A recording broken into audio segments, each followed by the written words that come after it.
गैरहजर असतानाही शिक्षण मंडळाच्या शाळेतील रखवालदाराची हजेरी पत्रकावर स्वाक्षरी असल्याचा धक्कादायक प्रकार नगरसेवक दत्तात्रय भैरट यांनी मुख्य सभेत उघडकीस आणला। शिक्षण मंडळाच्या शाळेवरील एक रखवालदार तब्बल 10 दिवस गैरहजर असतानाही त्याची हजेरी पत्रकावर स्वाक्षरी असल्याचा धक्कादायक प्रकार विधी समितीचे अध्यक्ष नगरसेवक दत्ता भैरट यांनी मुख्य सभेत निदर्शनास आणला। या कालावधीत कर्मचाऱ्याचे लग्न असतानाही हजेरी पत्रकावर त्याची स्वाक्षरी असल्याचे भैरट यांनी दाखवल्यानंतर सभागृहही अवाक झाले। यावर शिक्षण प्रमुखांनी हा कर्मचारी एका माननीयांच्या गाडीवर चालक असल्याचा खुलासा केला। त्यामुळे मुख्य सभेत आणखीनच गोंधळ उडाला। मुख्य सभेत शिक्षण मंडळाच्या कारभाराचे सर्वपक्षीय नगरसेवकांनी चांगलेच वाभाडे काढले। यात चर्चेचा धागा पकडत नगरसेवक भैरट यांनी मंडळात कसा कारभार चालतो याचा नमुनाच सादर केला। महादेव तुकाराम माळी हा कर्मचारी शिक्षण मंडळाच्या गोखलेनगर येथील वीर बाजीप्रभू विद्यालयात रोजंदारी रखवालदार म्हणून कामाला आहे। ऑगस्ट 2011 पासून तो या ठिकाणी काम करतो। एप्रिल महिन्यात 1 ते 19 तारखेपर्यंत तो कामावर असल्याची नोंद स्वाक्षरी पत्रकावर आहे। मात्र 9 ते 19 एप्रिल या 10 दिवसांच्या कालावधीत तो प्रत्यक्षात गैरहजर होता। याच कालावधीत 14 एप्रिलला त्याचे उस्मानाबाद येथे लग्न होते। मात्र असे असतानाही हजेरी पत्रकावर या कालावधीत तो कामावर हजर असल्याचे दाखवण्यात आल्याचे भैरट यांनी सभागृहाच्या निदर्शनास आणले। त्यांनी हजेरी पत्रकावरील कर्मचाऱ्याची स्वाक्षरी आणि या कर्मचाऱ्याच्या लग्नाची पत्रिका यावेळी सादर केली। हा सगळा प्रकार पाहून सभागृह अवाक झाले। त्यावर कोणती कारवाई करणार असा प्रश्न भैरट यांनी उपस्थित केला। यावर खुलासा करताना मंडळाचे अध्यक्ष रामचंद्र जाधव यांनी आणखीनच कहर केला। हा कर्मचारी एका माननीयांच्या गाडीवर चालक असल्याचा गौप्यस्फोट त्यांनी केला। या माननीयाचे नाव जाहीर करा अशी मागणी मनसे, शिवसेना आणि भाजप नगरसेवकांनी केली। या सर्वच नगरसेवकांनी महापौरांच्या डायसजवळ येऊन या माननीयांचे नाव जाहीर झालेच पाहिजे अशी भूमिका घेतली। त्यामुळे हा गोंधळ आणखीनच वाढला। जाधव यांच्या विधानामुळे सत्ताधारी पक्षालाही नक्की काय करावे हेही सुचेना। अखेर जाधव यांनी मला हे बाहेरून समजले, मी शब्द मागे घेतो असे सांगत सभागृहाची माफी मागितली आणि या गोंधळावर अखेर पडदा पडला।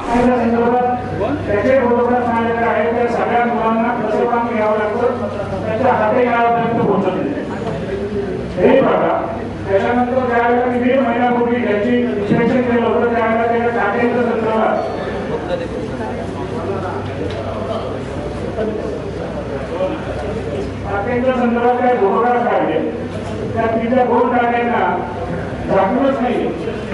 त्याच्यामुळे आम्ही पक्षी अशी काही खाते पण काढली। त्याच्यानंतर पण त्यांना सांगितलं होतं काही जागा हा सगळ्यात तशाच मे महिन्यापासून ही व्यवस्था ही अशीच आहे।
मंत्रालयाला लागलेल्या आगीच्या पार्श्वभूमीवर वनाज येथील इंद्रधनु सोसायटीमध्ये अग्निशमक दलाने प्रात्यक्षिके सादर केली। मंत्रालयात लागलेल्या आगीच्या पार्श्वभूमीवर अग्निशमन दलाच्या वतीने आग नियंत्रणात्मक प्रात्यक्षिके सादर करण्यात आली। यावेळी सोसायटीतील रहिवासी मोठ्या संख्येने उपस्थित होते। सोसायटीतील रहिवाशांनी उपस्थित केलेल्या प्रश्नांना अग्निशमन दलाचे अधिकारी प्रमोद सोनावणे यांनी समाधानकारक उत्तरे दिली।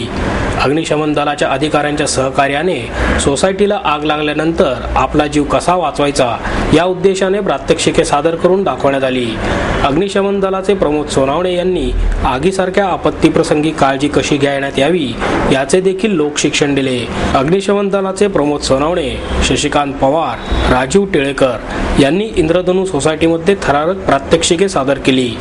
यावेळी निवृत्त पोलीस अधिकारी दत्तात्रय टेमघरे, मॅग्नस सर्व्हिसेसचे टीम डायरेक्टर मनोज टेमघरे, राहुल उभे, मिहिर दळवे आदींनी या प्रात्यक्षिकांसाठी विशेष पुढाकार घेतला। एक संस्था आहे, 24 तास कार्यरत असणारी एक संस्था आहे आणि लोकांच्या जीविताचा आणि मालमत्तेचा प्रश्न ज्यावेळा येतो तेव्हा ही दल नेहमीच पुढं असतं आणि त्यांना ते जिकरीने ते काम करावं लागतं। ज्या ज्या ठिकाणी मनुष्यहानी होती त्या ठिकाणी तात्काळ पोचतं आणि त्या ठिकाणी संपूर्ण आग आटोक्यात आणून ते त्या ठिकाणी यशस्वी होतात।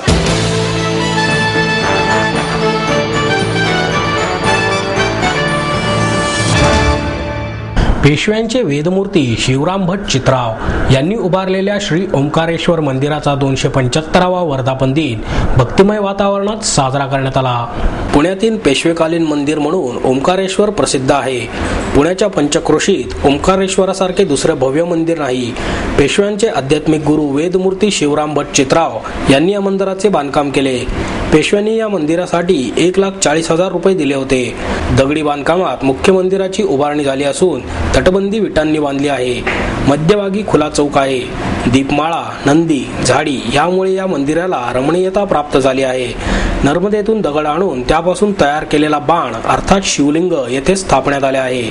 9 कळस हे या मंदिराचे वैशिष्ट्य आहे। मधला कळस मोठा आणि आगळा वैशिष्ट्यपूर्ण आहे।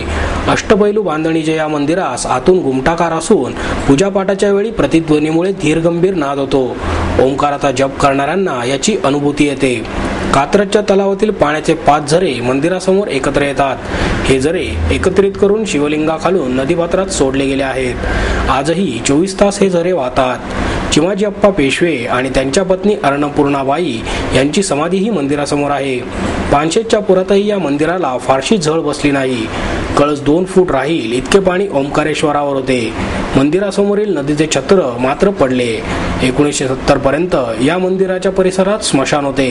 पुलाच्या बांधकामामुळे ते नवी पेठेत हलवण्यात आले। त्यानंतर ओंकारेश्वराच्या दर्शनासाठी बरीच गर्दी होऊ लागली। अजूनही मुठा नदीला पूर आला की ओंकारेश्वराला पाणी लागले का याविषयी जुन्या पुणेकरांमध्ये औत्सुक्य असते।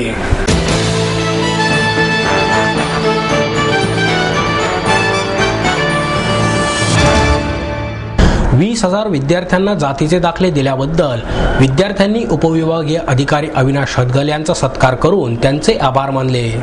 महाविद्यालयीन प्रवेश प्रक्रियेमध्ये अडथळा ठरणाऱ्या जातीच्या दाखल्यास विलंब झाल्यामुळे विद्यार्थ्यांचे हाल होत असल्या कारणाने या प्रवेश प्रक्रियेचा अडथळा दूर होण्याकरता उपविभागीय अधिकारी अविनाश हदगल यांनी आणि संदीप शिर्के यांसह सर्व सहकाऱ्यांनी रात्रंदिवस पाठपुरावा करून 15 ते 20,000 विद्यार्थ्यांना जातीचे दाखले दिले। याबद्दल भारिप बहुजन महासंघाच्या महाराष्ट्र प्रदेश सदस्या ॲडव्होकेट वैशाली चांदणे यांच्या पुढाकाराने विद्यार्थ्यांच्या हस्ते शाल, पुष्पगुच्छ आणि भारत संविधानाची फ्रेम देऊन उपविभागीय अधिकारी अविनाश हदगल आणि संदेश शिर्के यांचा सत्कार करण्यात आला। यावेळी दीपक आव्हाळ, विलास वंशू, बाळू बनसोडे, रॉबिन सॅम्वेल, ॲडव्होकेट शीतल जाधव, ज्योती जाधव, निलिमा दिगे, अनिता क्षेत्रे, गणेश लोंडे, गणेश घोलप, महेश मस्के, राजेश निलगिरी आदी उपस्थित होते। बाकीची मंडळी आम्ही सर्वजण या ठिकाणी आपण ज्या संविधानाला प्राण मानतो आणि संविधानाच्या नुसार या ठिकाणी कायदा चालतो त्या संविधानाची प्रत आम्ही या ठिकाणी हदगल साहेबांना देऊन त्यांचा या ठिकाणी सत्कार करणार। तर या ठिकाणी मी विनंती करते, आमचे वंशू साहेब, दीपकजी ओवाळ आहेत, आमचे दुसरे गौतमजी वाघमारे आहेत, रणधीर आहेत, बाळासाहेब बनसोडे, बरेच असे आमचे पदाधिकारी, आमच्या काही वकील भगिनी आहेत, आमच्या काही विद्यार्थी मैत्रिणी विद्यार्थी मित्र आलेले आहेत, तर या ठिकाणी हातगल साहेबांचा आणि शिर्के साहेबांचा त्यांनी या ठिकाणी बुके देऊन सत्कार करावा अशी मी त्यांना या ठिकाणी विनंती. एक मिनिट.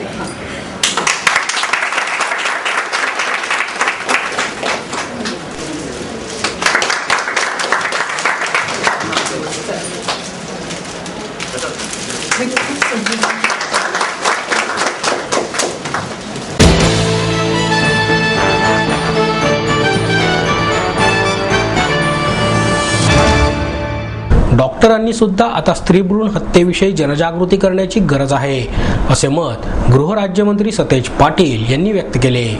पुणे शहर जिल्हा काँग्रेस कमिटीच्या वतीने डॉक्टर्स डे निमित्त सेवाभावी डॉक्टर ज्यांनी वैद्यकीय क्षेत्रात आणि अन्य क्षेत्रातही गौरवास्पद कामगिरी करून एक प्रकारे आगळावेगळा ठसा उमटवला आहे, अशा डॉक्टरांना पुरस्कार दिला जातो. यावेळी पाटील म्हणाले, स्त्री भ्रूण हत्येविरुद्ध शासन योग्य ती पावले उचलत आहे. डॉक्टरांनी सुद्धा स्त्री भ्रूण हत्येविषयी जनजागृती करण्याची गरज आहे. समाजामध्ये डॉक्टर चांगली सेवा बजावत असतात, त्याचा सन्मान करणे गौरवास्पद आहे. शासन डॉक्टरी व्यवसायासाठी असणाऱ्या समस्या सोडवण्यासाठी प्रयत्न करत आहेत. क्लिनिकल एस्टॅब्लिशमेंट ऍक्ट केंद्र शासनाने संमत केला आहे.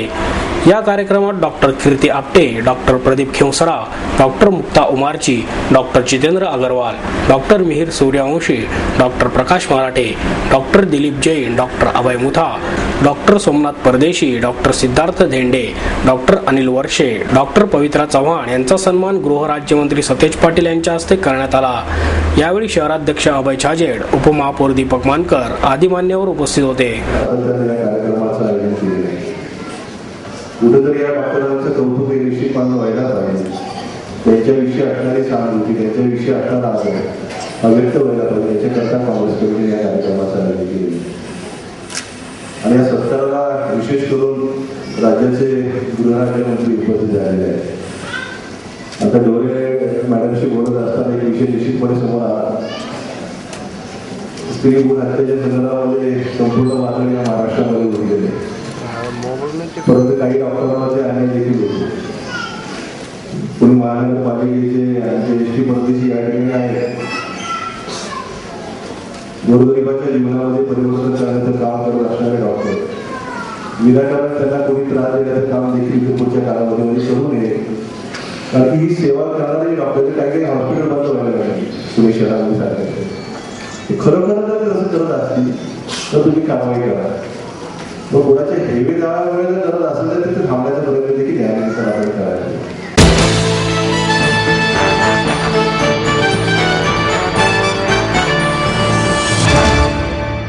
आणि याबरोबरच हे बातमीपत्र संपलं. पुन्हा भेटूया उद्या याच वेळी. नमस्कार.